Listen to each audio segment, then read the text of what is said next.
Okay, I want to do a quick video on my file management systems and just let you know how I handle doing sample loading in the Kronos. So the first order of business is, and I recommend everybody do this, is on your root directory on your hard drive, you want to make a folder, and call it KSC files. And whenever you make any sample files, you want to put them in there. That'll prevent clutter from getting out of control. So that way you'll just have your PCG, your PGE, your basic files in there, your preload and all of that. So make that folder, put everything in there. Next, of course, you have KSC autoload, and this is under the basic. This is under global, the basic KSC autoload tab. This is where I load all of my KSCs.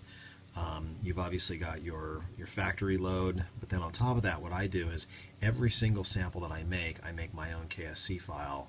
That way I can put it here in the auto load, and then if for whatever reason I end up discontinue, I don't use that file anymore, some sample for Addicted to Love or something. If I stop doing that song, then I can just go ahead and remove this from the auto load. So what I want to do is show you, okay, I've got a sample, I want that sample to be in my Kronos at startup, and I want to make it a standalone isolated file. One of the big mistakes that I think everyone makes is they start loading files in to your Kronos when it already has sounds loaded into it. If you've already got your factory preload and you add in a sample, any attempt to save it is going to end up with a 700 megabyte file. So the first order of business is you go through and you unload everything that's in the Kronos. This is going to remove all of my KSCs that I have. It's also going to get rid of the factory preload here. We're going to get rid of it all.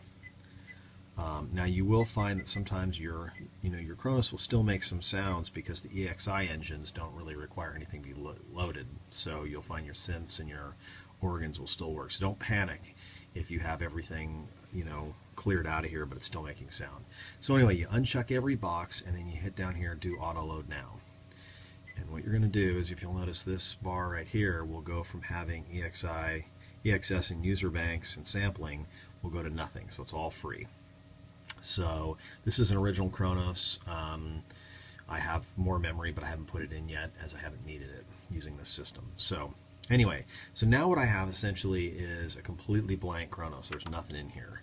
So then what I'll do is I'll go to disk mode, and then you'll go to the load section. You will select your USB stick that you've got, and you've got some files in here. So I'm going to go down, and just for this example, I am going to load up.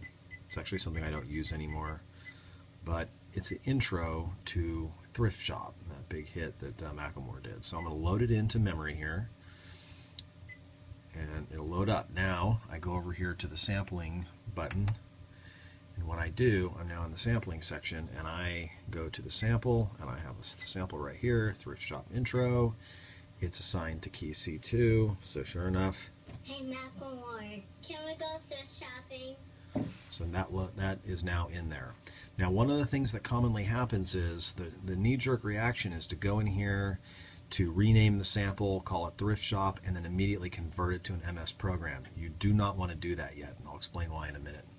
So essentially what you want to do at this point is you want to go to your disk mode button over here, and you want to go to save. And then what you want to do is go back to your hard drive, because it's going to be at your flash drive. You go to KSC files, the folder you created, you're going to open that. Now what you're going to do is you're going to save sampling data.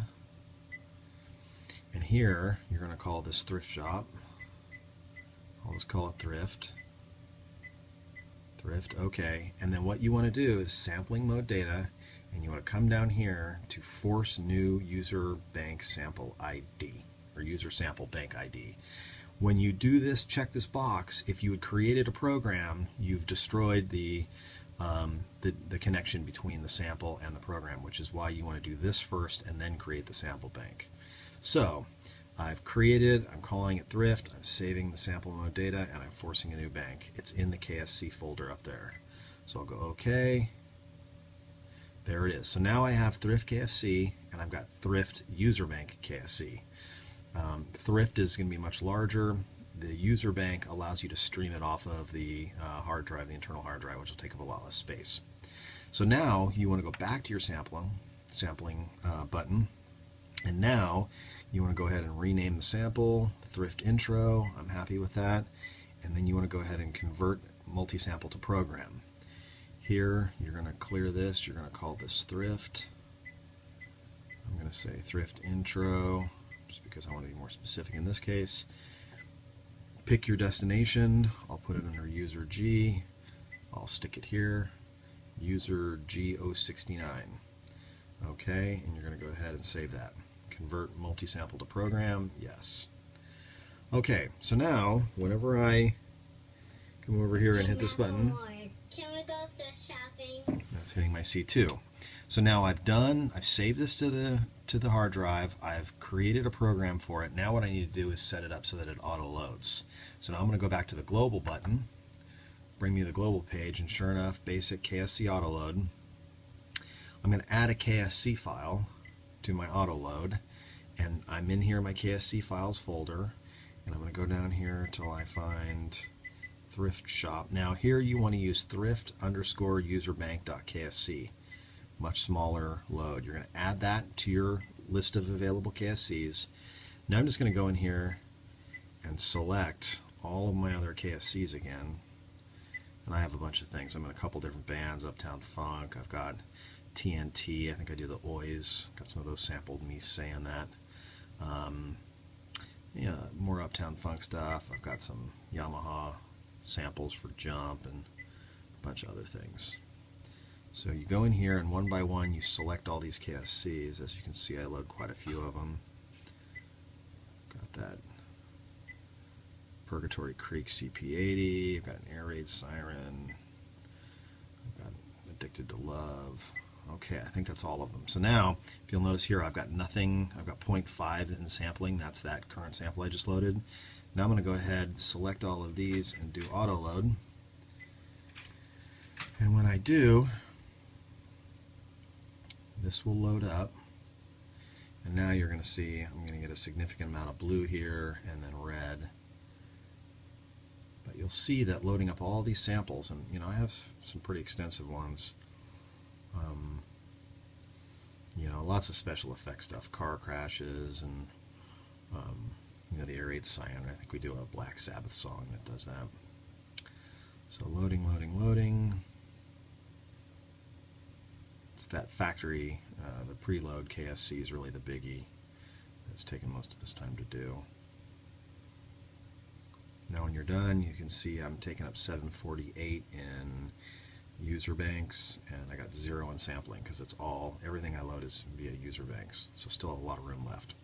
So anyway, now that that's done, I can go over here to programs, and I go down here to user G, and I go to user G 060, what was it, 9, and I hit my C2. Can we go thrift? There it is. In my case, my Yamaha had a motif had a really nice jump sample, so I went ahead and sampled that. But I'll routinely, here's my Air Raid Siren, and then at this point, these will all automatically load now for you. And what you can do is just put those in a combination as normal, and they'll always be there.